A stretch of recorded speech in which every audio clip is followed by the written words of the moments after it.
다 같이 자리에 일어나셔서 오늘 우리에게 주신 하나님 말씀 에베소서 2장 10절 말씀 함께 하나님을 존중히 여깁니다. 그 마음으로 봉독하겠습니다. 시작. 우리는 하나님의 작품입니다. 선한 일을 하게 하시려고 하나님께서 그리스도 예수 안에서 우리를 만드셨습니다. 하나님께서 이렇게 미리 준비하신 것은 우리가 선한 일을 하며 살아가게 하시려는 것입니다. 아멘. 우리 좌우 옆 사람과 인사하도록 5분과 인사하겠습니다. 하늘 복 많이 받으세요. 땅의 복도 많이 누리세요.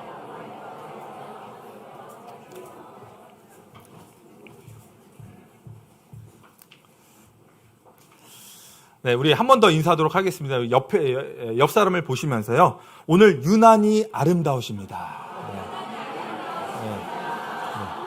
네, 오늘 유난히 아름다우십니다. 네, 유난히 아름다우십니다. 네. 한국 사람들은요, 이렇게 누가 예쁘다고 하면요, 아니래요. 이렇게 손살을 치십니다. 네. 그분도 용기 내셔서 하셨을 텐데. 얼마나 뻘쭘하겠습니까? 자, 그래서 우리 옆 사람 보시면서 한 번 더 인사하실 때 자신감 있게 그런 얘기 많이 들어요. 네, 이렇게 답을 해주셔야 됩니다. 한 번 더 인사해 보겠습니다. 자, 시작. 오늘 유난히 아름다우십니다. 유난히 아름다우십니다. 그러니, 많이.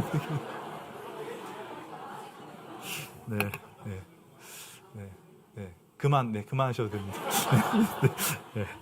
알겠어요. 네. 자, 아름답다고 이렇게 우리가 고백을 할 때는 많은 믿음과 많은 용기가 필요합니다. 그런데 그걸 받아들이는 데는 더 큰 믿음이 필요합니다. 너무 오랫동안 우리가 무심함과 또 무가치함 속에 살아왔기 때문에 우리가 어떤 존재인지 그걸 잊고 또 살 때가 많다는 거죠. 당근마켓에서 헐값에 그림 한 점을 샀습니다. 그런데 그 그림의 가치를 전혀 몰랐기 때문에 냄비 받침대로 썼어요. 급할 때는 이 메모하는 이 뒷면에 이면지로 전화번호를 적기도 하고 활용하기도 하고 또 이게 벽지가 조금 뜯어진 곳이 있어서 그 그림을 이렇게 그 자리에 흉하니까 이렇게 붙여두기도 했습니다. 그렇게 막 사용하던 어느 날 알고 보니까 이 그림이 제가 상상조차 못했던 엄청난 가치를 지닌 작품이라는 사실을 알게 되었습니다. 자, 그렇다면 여러분들은 어떻게 하시겠습니까? 제 당근 피를 붙여가지고 파시겠습니까? 아니면 계속 냄비 받침대로 사용하시겠습니까? 아니면 벽에 걸어두고 소중히 보관하시겠습니까?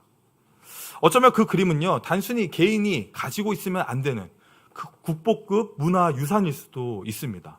더 많은 사람들이 감상할 수 있도록 박물관에 전시하는 것이 옳은 선택일 수 있습니다. 여러분, 사람은요, 스스로 만들어진 존재일까요? 아니면 누가 만들었을까요? 교회 안 다니는 사람들, 예수님 믿지 않는 사람은 뭐라고 대답할까요? 우연히 존재한다고 얘기할까요? 다 우리가 부모님에게 엄마 뱃속에서 태어났잖아요. 내 힘으로 태어날 수 있는 사람은 아무도 없습니다. 그런데 우리는 내 힘으로 우연히 그저 흘러가는 대로 자연의 원리대로 태어났다라고 많은 사람들이 얘기를 합니다. 우리 몸을 이루는 세포는 스스로 생각하거나 계획하지 않습니다.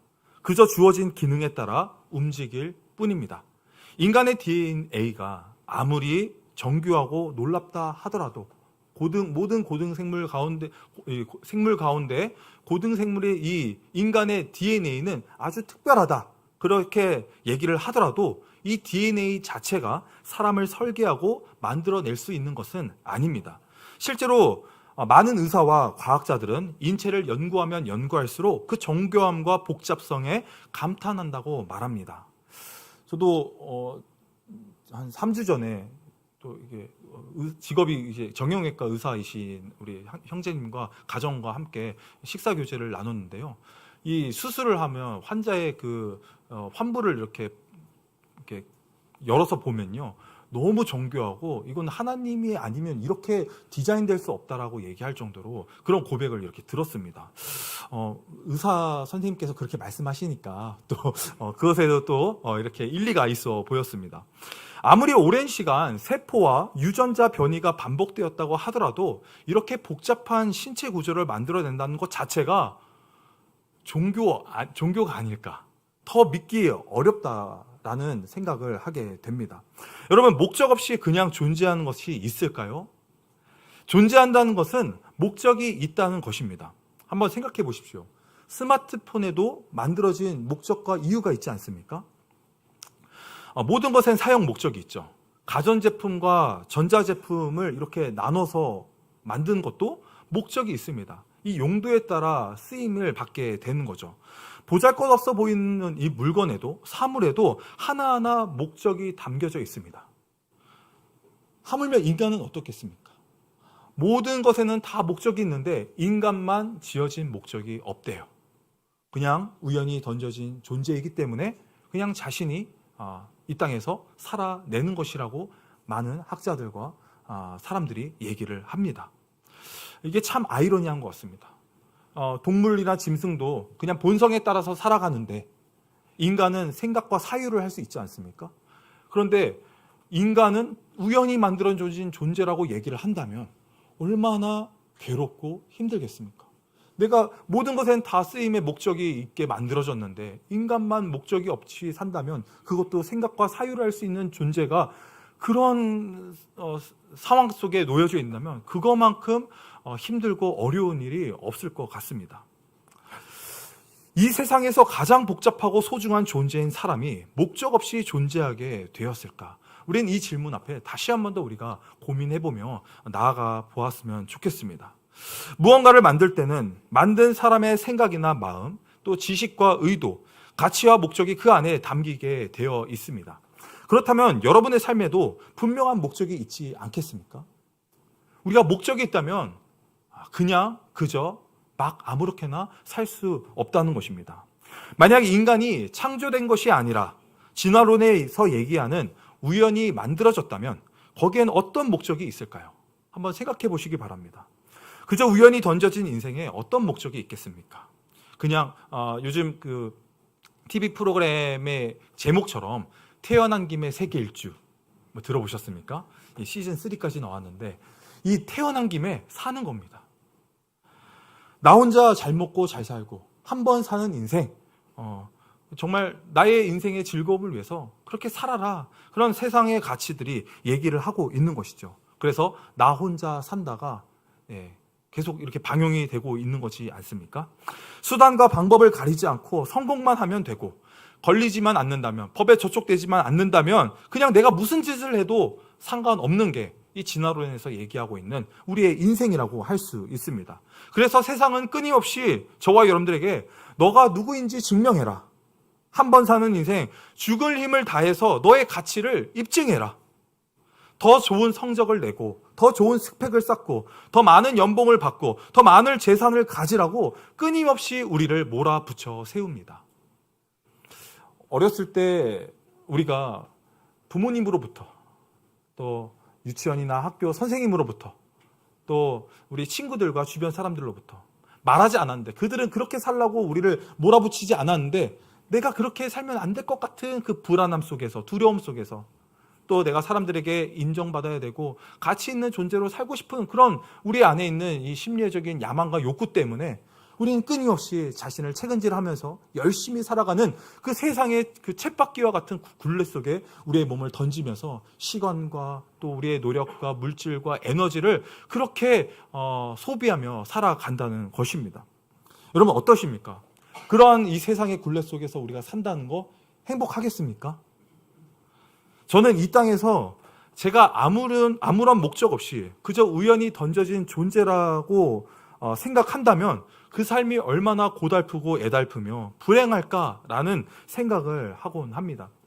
이 에베소서 2장 10절 말씀을 이렇게 또 한 주간 집중해서 묵상을 하는 가운데 아내에게 그런 얘기를 했어요. 내가 정말 이렇게 아무런 목적 없이, 그리고 하나님도 몰랐고 구원받지 않았고 그냥 세상의 방식대로 살았다면 난 그 자리에서 아무것도 못하고 그냥 발만 동동거리면서 아등바등하면서 그 자리에서 어떻게 살지 고민만 했을 것 같다.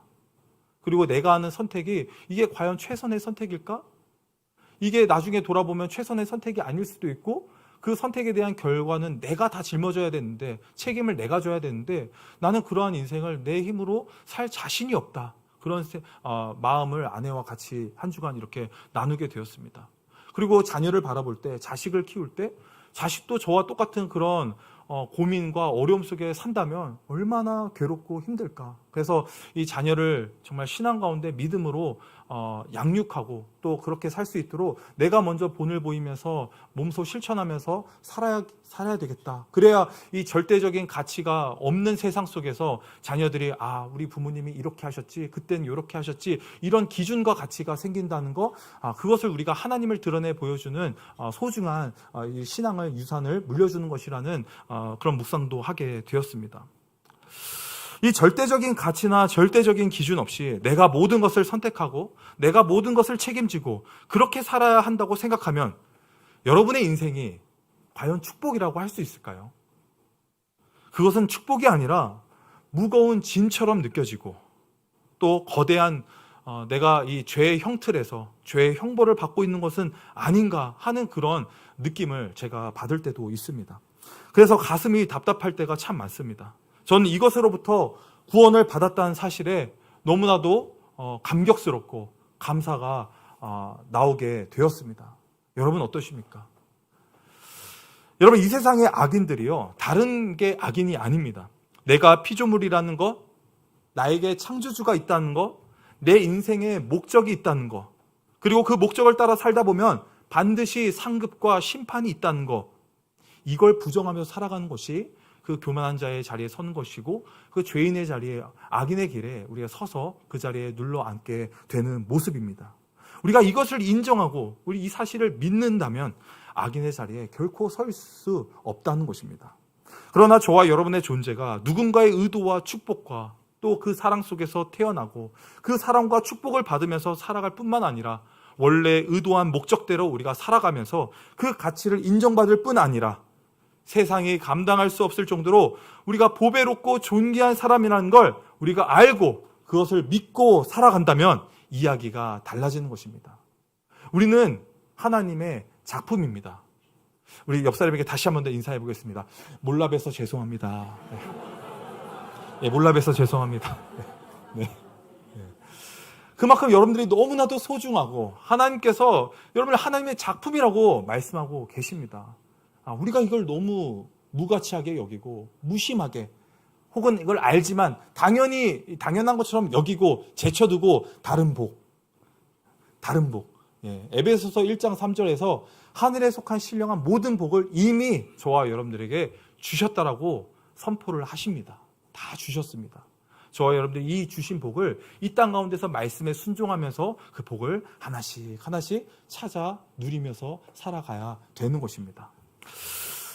그래서 정체성에 대해서 우리가 얘기하지 않을 수가 없습니다. 내 녀석의 정체가 뭐냐? 정체를 밝혀라! 너의 정체가 뭐야? 라고 얘기할 때 이 정체성은요, 변하지 않는 나의 존재의 본질을 말하는 것입니다. 이 정체성은 바뀔까요? 안 바뀔까요? 여러분, 이 정체성은 바뀌지 않습니다. 이 정체성에 대해서 얘기할 때 어떤 분들은 정체성이 뭐예요? 하면 저는 A형입니다. 저는 O형입니다. 네, 그럼 이제 세월이 나이가 어느 정도인지 연령대를 파악할 수 있겠죠. 요즘의 젊은 분들은 그 MBTI로 자신을 얘기를 하는 거예요. 내 정체성에 대해서 MBTI로 설명을 합니다. 이게 요즘에 뭐라고 얘기하냐면 MBTI를 맹신하는 집단을 MB스찬이라고 얘기합니다. MB스찬. 예, 신조어예요. MB스찬. 크리스찬이 아니고 MBTI를 맹신하는 MB스찬. 네. 이 MBTI를 너무 맹신하는 것도 이것도 좋은 게 아닙니다. 예, 이게 종교가 되는 것 같습니다. 하나님의 예수님은 MBTI가 뭘까요, 그러면? 나중에 한번 여쭤보세요. 예수님은 MBTI가 뭐예요? 그러면 저는 항상 얘기하는 게 LOVE 네, 예수님은 MBTI가 LOVE. 예, 굳이 MBTI 그 8개의 그 성격 유형 지표를 따지고 본다면 이게 동그란 형태, 예, 꽉 찬 형태, 뭐 이런 그 크기를 우리가 측량할 수 없을 정도로 크신 예수님, 뭐 이렇게 우리가 설명을 할 수 있겠죠. 그런데 이 정체성은 그런 우리의 뭐 MBTI나 혈액형 뭐 이런 것으로 얘기하는 것이 아닙니다. 내가 부모님의 자녀라는 사실, 이거 바뀝니까? 안 바뀝니까? 예? 이거, 양자로 삼아도 내가 부모님의 자녀라는 거, 이 사실은 결코 바뀌지가 않는 겁니다. 내가 남자예요. 제가 여자예요. 그런데, 난 남자가 싫어. 남자로 살고 싶지 않아. 난 여자로 선택해서 살래. 요즘 학교에서 성을 선택할 수 있다는 거 많이 들어보셨죠? 자, 내가 남자인데 남자로 살기 싫어, 여자로 살고 싶어. 이거 바뀝니까? 안 바뀝니까? 그럼 대답 잘 하셔야 됩니다. 이거 안 바뀝니다. 하나님께서 그렇게 지으신 거예요. 예. 우리 남자로 태어났으면 남자로 사는 거고요. 여자로 태어났으면 여자로 살아야 돼요. 이 차이를 명확하게 알고 우리가 이것의 각자의 쓰임새와 우리가 구분하게 구분되어져서 지어졌다. 이거를 우리가 기억하셔야 되는 겁니다. 자, 나는 대한민국 사람이에요. 근데 저는 대한민국이 싫어요. 대한민국을 떠나고 싶어요. 나는 한국인이길 싫어해요. 거부해요. 그런다고 한국인이 안 됩니까? 좋습니다. 영주권을 얻고 시민권을 얻어서 뭐 그 나라의 시민권자가 되었다고 칩시다. 그래도 어떻게 살아요? 우리는 바나나잖아요. 바나나. 네. 아닌가? 아니네. 계란인가? 죄송합니다. 네. 그러니까 우리 아무리 다른 나라의 시민권자로 살아도 우리 안에 있는 이 한국인이라는 이 정체성, 이게 어디 가서 쉽게 바뀌지 않는다라는 거예요. 네. 그런데 왜 우리가 혼란이 옵니까? 이 절대적인 가치, 절대적인 기준이 흔들리기 때문에 그렇습니다. 그렇다면 저와 여러분들의 이 정체성은 무엇입니까? 여러분들은 어떤 분이십니까? 정체를 밝혀라. 네, 우리가 누구인지 알려면 어떻게 해야 됩니까? 네, 우리 이미 잘 알고 계시죠. 하나님을 만나야 내가 누구인지를 압니다. 성경에는 하나님이 우리를 지으셨다라고, 만드셨다라고 말씀합니다. 포이에마 들어보셨어요? 포이에마. 이게 교회 안 다니신 분도 포이에마, 시를 얘기할 때 포엠이라고 할 때 포이에오, 나는 이 단어가 포이에마를 말합니다. 이 포이에오는요, 만들다, 창조하다라는 뜻이 있습니다. 이걸 어렵게 말하면요, 피조성을 가지고 있는 이 피조물들, 저와 여러분들, 이 피조물은요, 조물주인, 창조주신 하나님을 떠나서 살 수 없도록 우리를 지으셨다라는 거예요. 쉽게 말하면 나무가 흙을 떠나서 살 수 있을까요? 물고기가, 생선이 물을 떠나서 살 수 있습니까? 없습니다. 하나님은 우리를 지으신 분이고 우리는 하나님을 의지하며 살아가도록 그렇게 디자인된, 지음을 받은 존재입니다. 그래서 하나님이 인간을 만드실 때, 창조하실 때 뭘로 만드세요? 흙으로 만드셨지만 말씀으로 창조하셨잖아요. 빛이 있으라 하니까 빛이 있고, 우리를 말씀으로 창조하셨기 때문에 우리가 말씀이 없이는 살 수가 없는 겁니다. 오전이 우리는 이 말씀으로 살아갈 수 있는 그런 존재. 왜? 말씀으로 만들어졌기 때문에 말씀 없이는 우리가 어떤 존재인지도 스스로 깨달을 수 없고 우리가 살 수도 없는 것입니다. 그런데 세상은요, 그냥 자연적으로 우연히 어떻게 하다 보니 이렇게 우리가 이 땅에 이렇게 존재한다라고 설명을 하지만요, 성경은 이걸 확실하고 분명하게 얘기해주고 있는 것입니다. 그렇다면 그리스도인의 정체성은 무엇일까? 오늘 이 에베소서 2장 1절에서 9절 말씀을 보면 여러분 기억하십니까? 비포 앤 애프터. 괜찮습니다. 우리가 전에는 어떤 사람이었습니까? 비포, 허물과 죄로 죽었던 사람이었습니다. 우리는 육신의 정욕대로 공중의 권세 잡은 사단 마귀의 종노릇하면서 살아가던 그런 죄인, 진노의 자식이었습니다. 우리는 이 세상의 풍조와 이 세상의 문화라는 이 가치 안에서 육신의 정욕, 안목의 정욕, 이생의 자랑, 이 가운데 죄를 지으며 살아갔던 죄인들이었습니다. 하나님과 이 죄 때문에 단절되었으니까 우리가 죽은 겁니다. 하나님에 대한 지식도 없고 하나님을 향한 마음도 가질 수 없고 하나님의 의가 없기 때문에 우리는 하나님께 나아갈 수도 없었습니다. 하나님의 의가 없는 상태에서 우리가 하나님께 나아가면 어떻게 된다고 말씀드렸죠? 우리는 다 죽습니다. 심판받게 되어 있는 거예요. 그러나 but God 하면서 이제 이게 역전이 반전이 일어나지 않습니까? 그러나 하나님이 등장하면서 우리가 이제 애프터의 인생을 살게 되었죠. 예수님으로 말미암아 우리에게 하나님의 자비가 주어진 것입니다. 하나님의 사랑이 우리에게 주어진 것입니다. 하나님의 은혜가 우리 가운데 임하게 됐습니다. 그 하나님의 구원 때문에 우리가 하나님의 자녀가 된 것입니다. 이 비포의 인생에서 애프터의 인생이 된 것입니다. 그렇다면 내가 누구인지 알아야 하잖아요. 우리가 이제 과거의 비포의 인생에 사는 것이 아니라 애프터의 삶을 살아야 되는데, 그래서 오늘 에베소서 2장 10절 이렇게 말씀하는 거예요. 같이 한 번 더 읽어보겠습니다. 우리는 시작. 우리는 하나님의 작품입니다. 선한 일을 하게 하시려고 하나님께서 그리스도 예수 안에서 우리를 만드셨습니다. 하나님께서 이렇게 미리 준비하신 것은 우리가 선한 일을 하며 살아가게 하시려는 것입니다. 아멘. 자, 우리가 언제까지 냄비 받침대로 살 수 없잖아요. 우리를 지으신 목적이 무엇입니까? 바로 선한 일을 하게 하시려고 우리를 만드셨다라는 거예요. 그것을 오늘 이 짧은 2장 10절 안에, 한 구절 안에 2번이나 반복해서 말씀하시는 겁니다. 선한 일을 하게 하시려고, 선한 일을 하며 살게 하시려고 우리를 만드셨다라고 성경은 명확하게 말씀하고 있습니다. 자, 그러면 여기서 선한 일은 무엇일까요? 선한 일. 여기서 선한 일을 우리가 생각할 때 이 선이 착할 선자를 써서 착한 일이다, 이렇게 우리가 흔히들 생각할 수 있습니다. 그런데 여기서 얘기하는 선은요, 착하게 사는 것을 의미하지 않습니다. 윤리적이나 도덕적으로 사는 것을 말하는 것이 아닙니다. 또 어떤 학자는 이 선을 종교적인 열심으로 설명을 합니다. 종교적인 열심을 하는 것을 선이라고 얘기하는데요. 그런 것들을 얘기하는 것, 저는 그 이상의 것이 있다고 봅니다. 예수 믿으면 착하게 살아야 한다는 부담감, 여러분 있으세요, 없으세요? 그것 때문에 예수님 믿는 게 좀 망설여지거나 주저하게 될 때가 있지 않습니까? 저는 그렇게 안 보이시겠지만 저는 20대 중반에 예수님을 믿게 됐어요. 네, 얼굴은 되게 선해 보이고, 죄송합니다. 시간이 없어서. 네. 자, 그런데 이 20대 중반에 믿게 됐는데, 교회 다니면은 술, 담배 하면 안 된대요.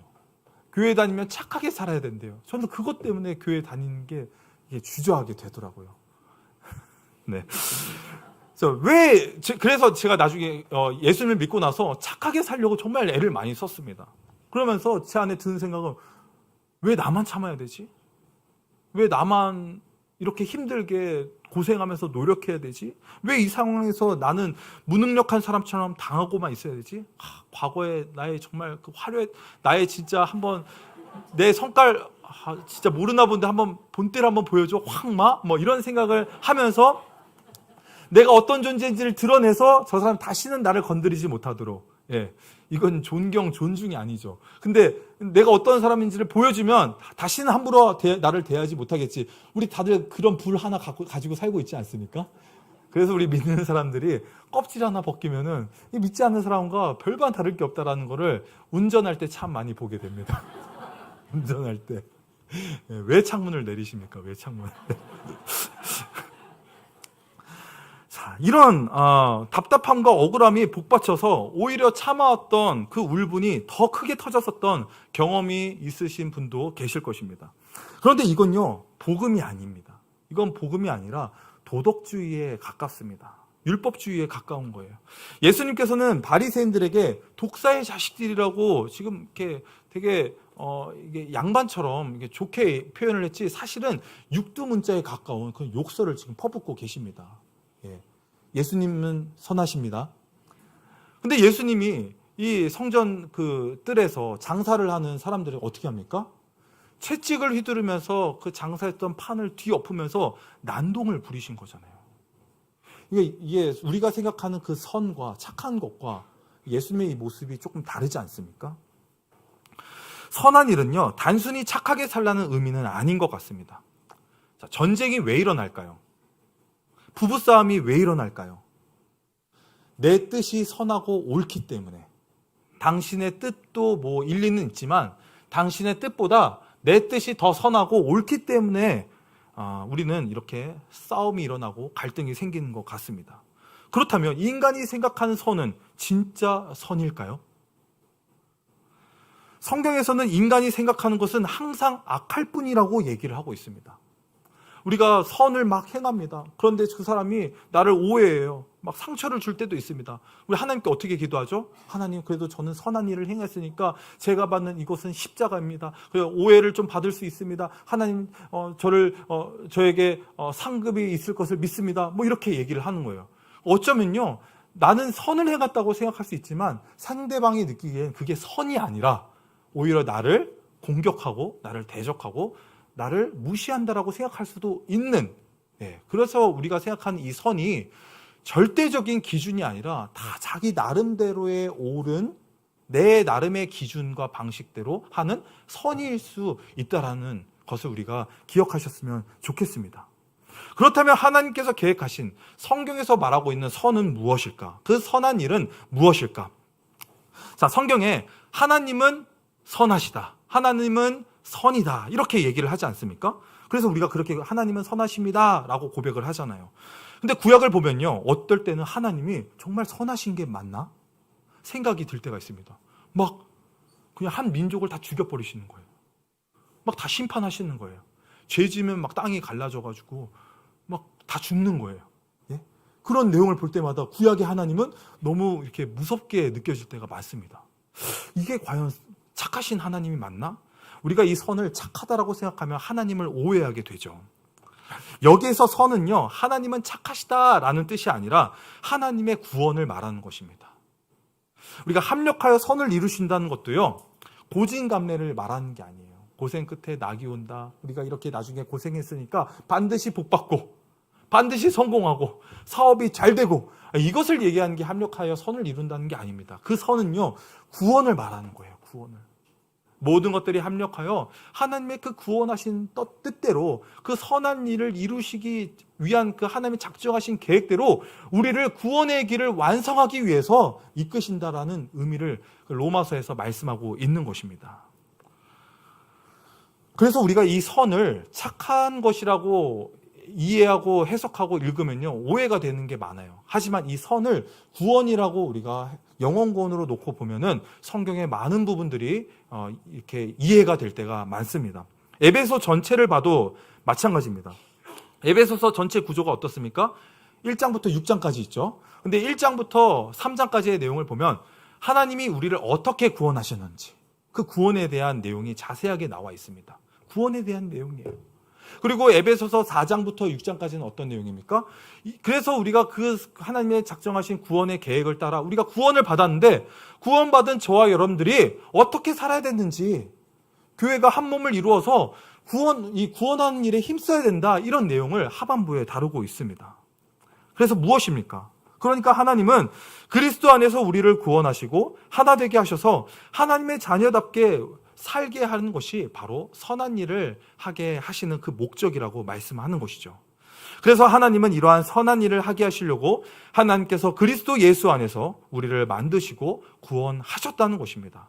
저와 여러분들 왜 구원하셨다고요? 하나님이 여러분들 왜 구원하셨습니까? 네, 그 하나님의 의도대로 선한 일을 하게 하시려고 여러분들 구원하셨다는 거예요. 예수님이 이 땅에 오신 이유가 무엇입니까?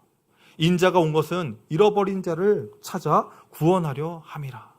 예수님이 이 땅에 오신 것은 영혼 구원이었습니다. 예수님이 하늘로 승천하시기 직전에 제자들에게 남기신 마지막 그 유언과 또 같은 말씀 무엇입니까? 그러므로 너희는 가서 모든 민족을 제자로 삼아라. 영혼 구원에 대한 내용인 거죠.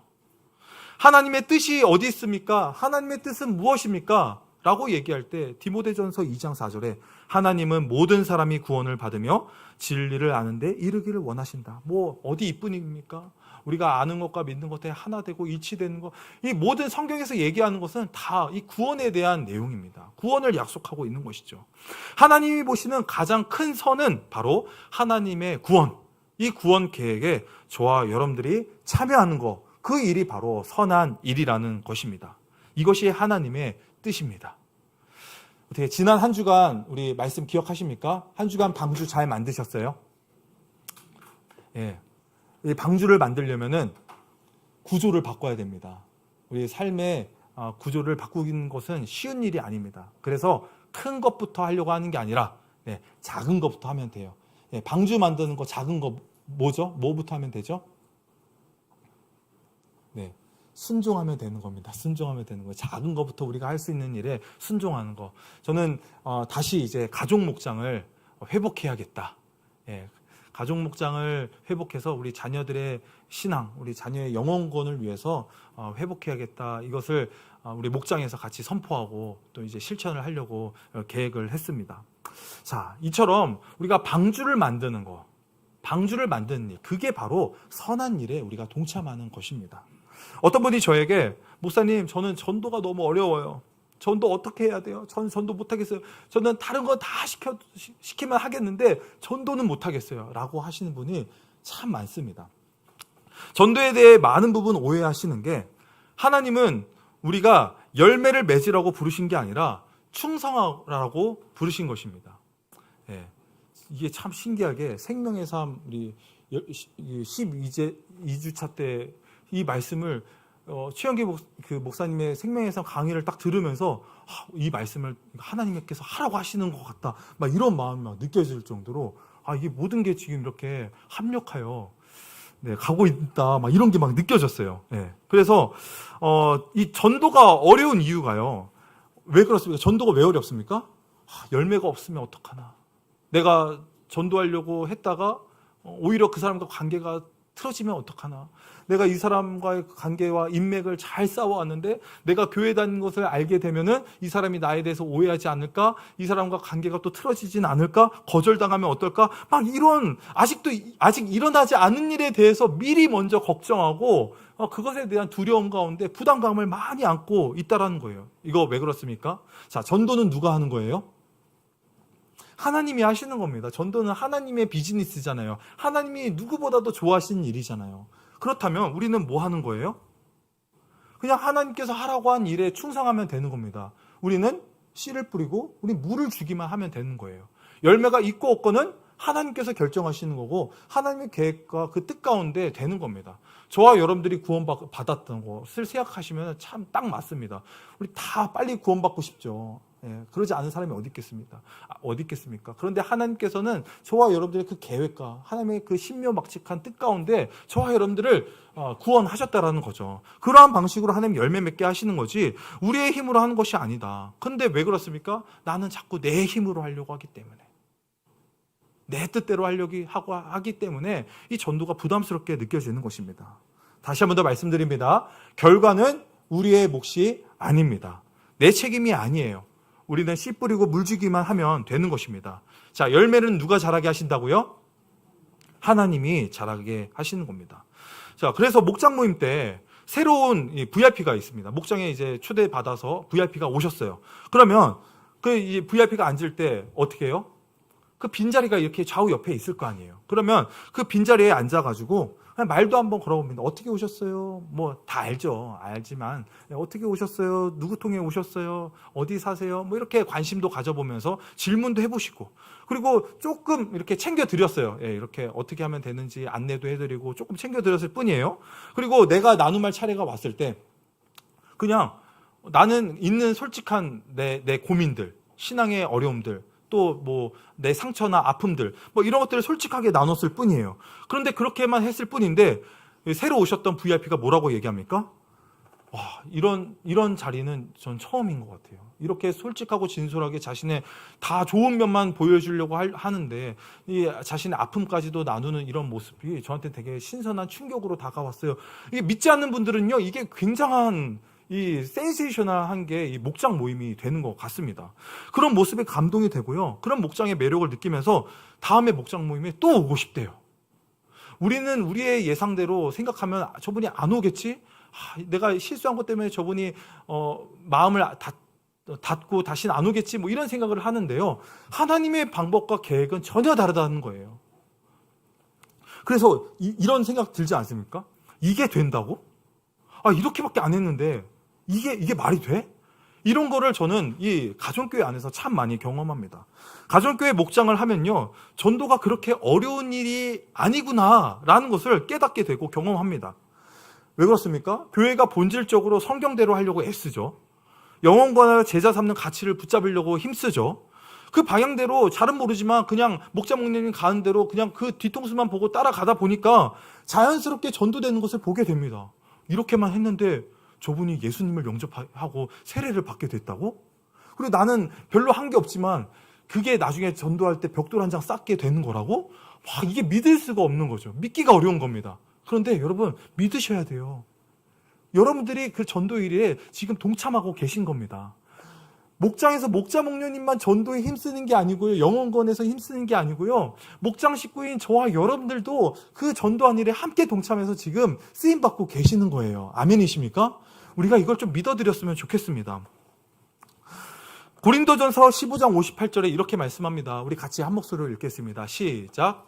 그러므로 나의 사랑하는 형제자매 여러분, 굳게 서서 흔들리지 말고 주님의 일을 더욱 많이 하십시오. 여러분이 아는 대로 여러분의 수고가 주님 안에서 헛되지 않습니다. 아멘. 자, 여러분들이 하고 있는 이 전도, 영혼권에서 제자 삼는 이 사역이요, 결코 헛된 일이 되지 않다는 것을 기억하셨으면 좋겠습니다. 그러면서 주님이 뭐라고 말씀하십니까? 굳게 서서 흔들리지 말고 어떻게 해요? 이 일을, 이 선한 일을 더욱더 많이 하라는 거예요. 지금도 잘하고 계시는데요, 이것만 가지고 안 되네요. 더 많이 하시라는 겁니다. 하나님은요, 저와 여러분들이 반드시 전도의 열매를 맺어야 한다라고 말씀하지 않습니다. 열매가 있든 없든, 결과가 보이든 보이지 않든 우리가 흔들리지 말고 주님의 선한 일을 더욱 많이 하라고 하신 이 말씀에 우리가 충성할 수 있기를 부탁드립니다. 그렇게 충성한 자에게 주시는 약속이 뭐예요? 전도의 열매가 맺히는 겁니까? 그분이 영혼 구원 받아서 예수님 영접하는 거예요? 물론 그것도 이 복 안에 들어가 있습니다. 그런데 우리 때에 이게 일어나지 않고 되지 않더라도 괜찮습니다. 우리는 그저 하나님 말씀에 충성하면 하나님 그것에 따른 그 모든 수고가 헛되이 되지 않고 그 일엔 반드시 상급이 있다는 사실을 기억하셨으면 좋겠습니다. 그리고 우리가 이 영혼 권한 일에 힘쓰다 보면요, 물론 우리 안에 열매가 보이지 않아도 어떤 일이 생겨요? 신기하게 가정의 회복이 일어나게 되는 거예요. 목장에서 좋은 일들이 생기는 거예요. 근데 우리는 영혼 권한 일에 힘썼을 뿐인데, 근데 지금 좀 사업이 힘들고 내 직장에 지금 또 이직에 대한 문제 때문에 어려움을 겪고 있지만, 그래도 영혼권이라는 이거 중요한 이 가치를 놓치지 않고 내가 힘썼더니 나중에 한참 지나고 보니 모든 게 다 은혜였다. 돌아보니 이게 더 은혜였고 오히려 그때가 더 좋았다라고 하는 고백을 많이 보게 됩니다. 다양한 곳에서 어떻게 일이 일어나게 될지 모릅니다. 그렇기 때문에 우리는 하나님 말씀에 충성해서 뭐 결과가 어떠든 그거 우리가 하나님 자리에 서서 하나님 노릇하지 마시고 우리가 마땅히 있어야 할 자리에서 최선을 다하며 충성하는 저와 여러분 되셨으면 좋겠습니다. 그래서 하나님께서 준비하신 선한 일은 멀리 멀리 있는 것이 아닙니다. 가정에서 어떻게 하면 됩니까? 가정에서는요, 배우자를 대할 때 하나님을 대하듯 예수님을 대하듯 사랑하고 존중하고 서로 순종하는 모습으로 나아가면 됩니다. 어떤 분이 이렇게 말씀하세요. 에베소서에서 교회의 머리, 또 이 교회의 몸인 이 몸인 교회, 이 예수님과 교회의 관계를 설명하면서 남편은 아내를 사랑하고 아내는 남편의 말에 복종해야 된다, 이렇게만 말씀하시는데요. 아닙니다. 남편만 아내 사랑하는 거 아니에요. 아내도 남편 어떻게 해야 돼요? 서로 사랑해야 됩니다. 성경에 남편만 아내를 사랑해라 되어 있지 않고 서로 사랑하라고 되어 있잖아요. 서로 사랑해야 돼요. 그리고 복종은 어떻게 해야 돼요? 우리 형제님들, 아내만 내 말에 복종해야 되는 게 아니라, 자, 우리 형제님도요, 아내 말에 복종할 수 있어야 됩니다. 서로 상호 복종이 필요한 거예요. 피차 서로 복종하고 서로 사랑하는 관계가 우리 안에 이어질 때, 한번 해보세요. 저도 와이프를 여왕마마, 네, 시킨 대로 분부대로 하겠습니다. 제가 종이 되겠다고, 이 경건의 삶에서 이거 훈련을 한 거거든요. 종이 되겠다고 제가 선포하고 하니까요, 반찬이 달라지고요. 저를 대한 태도가 달라지고 저를 오히려 더 존경하고 저를 더 사랑해주는 아내를 보게 됩니다. 예. 큰 뭐 대단한 일, 막 이벤트 화려하게 이런 거 아닙니다. 그냥 작은 일에 종로로 사는 게 더 힘든가요? 예, 그런 이벤트를 한번 해보셨으면 좋겠습니다. 예, 이벤트를 내가 한번 종로로서 한번 해보겠다. 예. 자, 이 부모와 자녀의 관계에서는 어떻습니까? 부모로서는 자녀를 노엽게 하지 않고 믿음으로 양육하는 것이죠. 자녀가 어쩔 때 노엽습니까? 부모님은 자기는 안 하면서 맨날 나만 하래 라고 할 때 이거 안에 마음에 품고 와신 상담하는 거예요. 나중에 힘이 생기면은 빨리 독립해가지고 내가 자수성가했다. 예, 무슨 자수성가? 내가 너를 키워주고 낳아주고 내가 얼마나 했는데. 근데 나중에 자녀는 자수성가했대요. 자기 힘으로 컸대요. 네. 그런 불효를 우리가 경험하지 않으려면 자녀를 노엽게 하지 않으려고 우리가 힘을 써야 되는 것이죠. 직장에서는 어떻습니까? 사람을 이용해 먹으려고 하지 않아도 우리가 감동을 받는데요. 힘들어하고 외로워하는 동료들에게 내가 관심 가져주고 따뜻한 말 한마디 해주고 성공시켜주려고 내가 대신 섬길 때 어떻습니까? 큰 감동을 받는 거예요. 예. 그래서 나중에 그런 얘기하는 거죠. 왜 저한테만 집에 초대 안 해서 다른 사람 다 초대해 줬는데 왜 저는 초대 안 해주세요? VIP가 실제로 이렇게 고백을 하는 겁니다. 예. 그러면은 어떻게 해요? 지금 먹으라고 밥을 지금 보기 넝쿨째로 들어왔구나. 이거 생각하고 붙잡으셔야 되는 거죠. 또 어떻습니까? 세상에 지치고 힘든 영혼들의 이야기를 우리가 경청하고 공감하고 그들을 정말 마음 다해서 위로할 때, 우리가 목장에서 나눔할 때요, 다른 분들 나눔할 때 우리 속으로 어떤 생각 제일 많이 해요? 나는 뭐 나누지? 나 급하게 부랴부랴. 지난주 말씀 뭐였지? 한 주간 뭘 나누지? 나도 멋지게 나눠야 되는데. 예. 이거 생각하면요, 우리 다른 지체들, 우리 식구들이 얘기하는 나눔 잘 못 듣습니다. 집중 못 하는 거예요. 예. 그래서 그때 기도 제목 뭐였지? 다시 물어보게 되는 거잖아요. 우리가 잘 공감해주고 경청해주는 거, 그걸 또 기억해놨다가 한번 이렇게 꺼내주고 기도해주는 거, 그런 것에 우리가 감동을 받게 되는 것입니다. 우리가 그렇게 함께 울고 웃고 그런 사랑이 넘치는 공동체를 경험할 때 하나님의 선한 일들이 목장 안에서 예수님을 안 믿는 사람은 예수님 믿게 되고, 예수님을 이미 믿은 사람은 예수님을 닮아가는 역사가 나타나게 되는 것입니다. 그게 바로 영혼권에서 제자를 삼고 하나님 나라가 세워져 가는 것입니다. 제가 예전에 이렇게 그 신혼 때 아파트 이제 경비 아저씨께 이렇게 반찬도 갖다 드리고 좀 이렇게 섬기고 싶은 마음이 생겨서 이렇게 섬기려고 했는데요. 아내가 저한테 그러는 거예요. 왜 그렇게 하냐고. 왜 그렇게 섬기냐고. 그래서 섬기는 게 왜 잘못된 거야? 그냥 섬기면 되는 거 아니야? 했는데 아내가 저한테 뭐라고 했냐면, 여보, 섬김에도 목적이 있어야 된다. 저분을 영혼권하기 위한 그 기도를 하고 그리고 나서 섬겨야지, 그 섬김에도 그 선한 일에도 하나님께서 역사하시지, 그냥 무작정 그냥 착한 일을 하라고 하는 게 아니다라고 아내가 딱 얘기를 하는 거예요. 물론 여기에도 좀 생각해보고 고민해볼 필요가 있지만 저는 거기에 깨달음이 있었어요.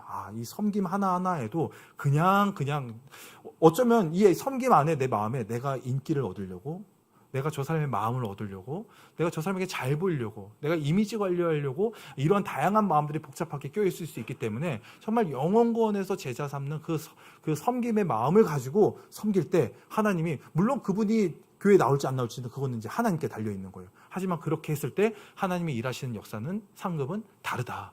우리가 이것을 기억하셨으면 좋겠습니다. 작품을 보면 어떻습니까? 작가의 의도가 보이지 않습니까? 작품에는 반드시 이 제작자의 의도가 담겨 있습니다. 그렇다면 우리를 통해서는 누가 보여야 되겠습니까? 우리가 이 선한 일을 감당하며 살아갈 때 그런 흔적들을 통해서 예수님을 모르는 사람이 예수님에 대한 관심을 갖고, 예수님을 안 믿는 사람이 저와 여러분들을 통해서 이 교회에 대한 관심을 갖게 되고, 그렇게 하면서 점차 이 목장의 자리로, 예배당의 자리로, 예수 영접하는 자리로, 생명의 삶을 삶 공부를 듣는 자리로 한 걸음씩 한 걸음씩 나아갈 수 있게 되는 것입니다. 하나님의 작품인 우리가 나 나름대로의 선한 일이 아니라 하나님의 선한 일을 할 때 우리가 하나님의 작품다워지는 것입니다. 물론 하나님은요, 저와 여러분들이 열심히 한다고 해서 하나님께 더 칭찬받고 사랑받고 그런 존재가 아니라는 거 잘 아시죠? 우리의 존재만으로도, 우리 존재 자체를 하나님께서 사랑해 주시고 우리를 소중히 여겨주시는 거, 그 사실은 흔들림 없고 바뀌지 않고 변하지 않습니다. 그런데 비싼 그림을 아직도 냄비 받침대로 사용하고 이면지로 사용하는 것도 물론 나름의 의미가 있겠지만요, 거기서 그렇게만 있으라고 저와 여러분들을 만드셔서 저와 여러분들을 구원하신 것은 분명 아닐 것입니다. 여러분들이 존재만으로도 아름답지만 부모는 사랑하는 자녀가 성장하길 바라는 것처럼 우리 자녀가 키가 조그맣고도 부모님이 속상해서 기도 제목으로 내놓는데, 하나님께서도 우리가 성장하기를 원하신다는 사실을 기억하시기 바랍니다. 우리가 모르고 살았을 때 어쩔 수 없지만 이 사실을 우리가 이제 알았다면, 오늘 이 말씀을 혹여나 처음 듣는 분이 계시다면 더 이상 우리가 이렇게 그냥 이대로만 살 수는 없지 않겠습니까? 가만히 있을 수 없습니다. 우리가 하나님의 작품이라는 것을 잊어서는 안 됩니다. 왕의 자녀로 우리가 입양이 되어서 왕자와 공주로 살고 있다는 내 신분을 잊어서 안 됩니다. 한밤중에 우리가 밖에 몰래 나가서 내가 쓰레기통을 뒤집는 그런 인생, 더 이상 그런 인생이 아니라는 사실을 기억하셔야 됩니다. 그러다가 우리가 쓰레기통을 뒤지다가 무심결에 고개를 돌렸을 때 거울에 비친 내 모습을 보니까 어떻습니까? 내 얼굴에 뭐라고 써있냐 하고 보니 하나님의 자녀, 하나님의 작품이라고 써져 있는 거 아니에요? 정신이 번쩍 들지 않습니까? 맞아, 나 하나님의 자녀지, 나 하나님의 작품이지, 하나님의 선한 일을 하라고 나를 지으셨지, 그래서 나를 하나님의 아들, 딸로, 왕자로, 공주로 삼아주셨지. 내가 이렇게 쓰레기 뒤져선 인생, 이렇게 다시는 살아서는 안 된다. 내가 이미 애프터의 인생을 사는데 비포의 인생을 살아서는 안 된다. 우리가 이게 다시 한 번 더 회복되어져서 영원권한 일에 그렇게 제자 삼는, 영원권하는 제자로 살아갈 수 있는 저와 여러분 될 수 있기를 주님의 이름으로 축복합니다. 오늘 이 말씀을 저와 여러분들이 마음에 새기시면서 한 주간 내가 전도해야 될 사람이 누구일까? 전도까지 아니에요. 내가 한번 관심을 가지고 내가 한번 섬길 수 있는 사람을 우리가 찾아서 목장에서 다섯 VIP 기억하시죠? 잊혀지고 있었던 우리 다섯 VIP를 목장에서 다시 한 번 더 회복해 주시고 기도로 이름을 적어서 명단을 한번 내보셨으면 좋겠습니다. 그리고 이 명단을 내놓을 때 저분이 과연 기도해 주실까? 그렇다면 사진도 한번 같이 이렇게 올려주시면 좋아요. 사진도 한번 보면은 진짜 만약에 그분이 VIP가 우리 목장에 올 때 마치 어제 봤던 분인 것처럼 이 사진을 보고 기도했기 때문에 그렇게 한번 우리가 놓고 기도도 해보셨으면 좋겠습니다. 그것이 우리의 존재의 이유이고 그것이 하나님께서 우리를 창조하신 목적이며 그것을 드러내며 살 때 저와 여러분들이 가장 아름다운 것입니다.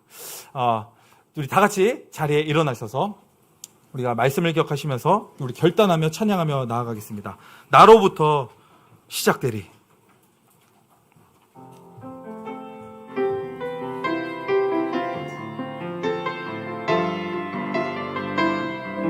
하겠습니다.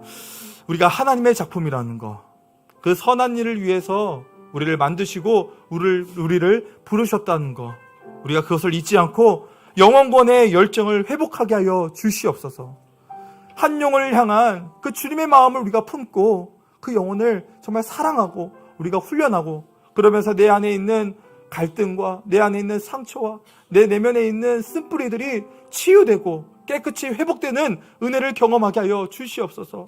우리 사랑하는 우리의 가족과 우리의 목장 식구들과 우리 친구들, 우리 친지들, 우리 VIP들이 있습니다. 하나님, 그들을 구원하여 주시옵소서. 하나님께서 작정하신 일을 완성하시기까지 하나님 인내하며 끝까지 충성하며 나아가겠습니다. 순종하겠습니다. 우리 그 마음으로 이 시간 같이 함께 합심으로 기도하며 나아가겠습니다. 아버지 하나님, 은혜를 구합니다. 하나님, 우리를 구원하여 주시고 우리를 자녀 삼아 주셔서 우리를 하나님의 작품으로 살아가게 해주셔서 감사합니다. 이 작품을 그냥 우리 나뒹구는 그런 길바닥에 우리가 있는 것이 아니라 그냥 바다 한복판에 우연히 던져진 존재로 그냥 그렇게 이리 치이며 저리 치이며 살아가는 그런 존재가 아니라 세상의 사람들이 볼 수 있도록 우리를 빛과 소금의 역할로 감당하도록 이 등경을 발 아래 두지 않고 하나님 위에 두는 것은 모든 사람에게 이 빛을 비추기 위함이요, 하나님 이 등대로서 살아가는 것은 하나님의 그 망망대해 흑암과 같은 곳에서 그 한 줄기 빛 보고 우리 믿지 않는 자들이 하나님 그 기이한 빛을 바라보고 주님 앞으로 나아오도록 우리를 우리를 하나님 이렇게 세워주시는데, 그러기 위해서 우리를 또 하나님 우리를 높은 자리에도 세워주시고 우리가 복을 받고 또 우리가 잘 되기도, 또 아버지 우리가 정말 평안하고 아버지 형통을 누리는 것, 하나님 그것을 통하여서 또 이 사명을 완수하고 감당하라고 우리에게 복을 주시는데, 주님 아버지 그것들을 하나님 우리가 놓치고 나를 위해서 살아왔었던 하나님 지난 날을, 하나님 지난 시간을 이 시간 회개합니다. 주님 용서하여 주시옵소서. 주님 불쌍히 여겨 주시옵소서. 영원에서 제자 삼는 일에 주님 저희를 마음껏 사용하시길 내 마음을 주님께 드립니다. 내 몸을 하나님 앞에 그렇게 자원하여 드립니다. 주님 나를 받아주셔서 나를 통하여 사랑하는 우리의 가정, 우리의 배우자, 우리의 자녀가 구원받기 원합니다. 나를 통하여 우리의 부모님이 구원받기 원합니다.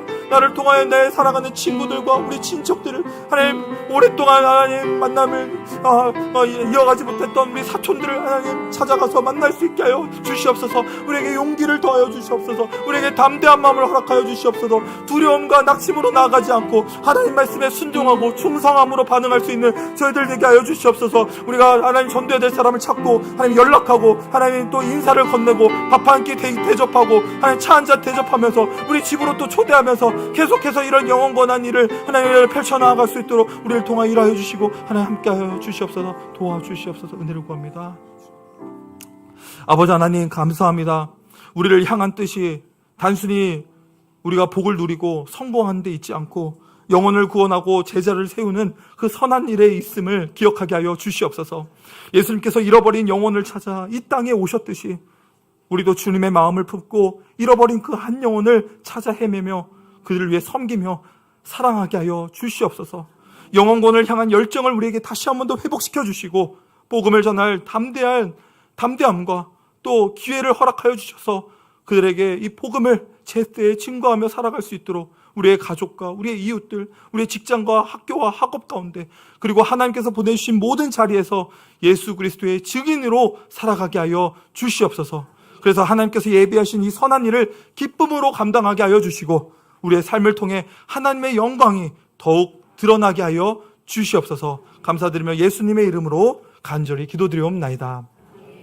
이제는 우리를 하나님의 작품으로 지으시고 그리스도 예수 안에서 선한 일을 위하여 부르신 하나님 아버지의 그 크신 사랑과 잃어버린 영혼을 찾아 이 땅에 오시고 십자가로 구원의 길을 열어주신 우리 주 예수 그리스도의 크신 은혜와 영원권의 열정을 우리 가운데 부어주시고 복음을 전하며 제자를 세우는 삶으로 인도하시는 성령 하나님의 교통하심과 역사 충만 인도하심이 하나님께서 맡겨주신 영원권의 사명을 기억하며 한 영혼을 구원하여 제자 삼는 주님의 선한 일을 끝까지 감당하려고 하는 우리 모든 성도들 머리머리 위에 그들의 가정과 일터와 학업과 섬기는 목장 위에 이제로부터 영원까지 항상 함께 있을지어다. 아멘.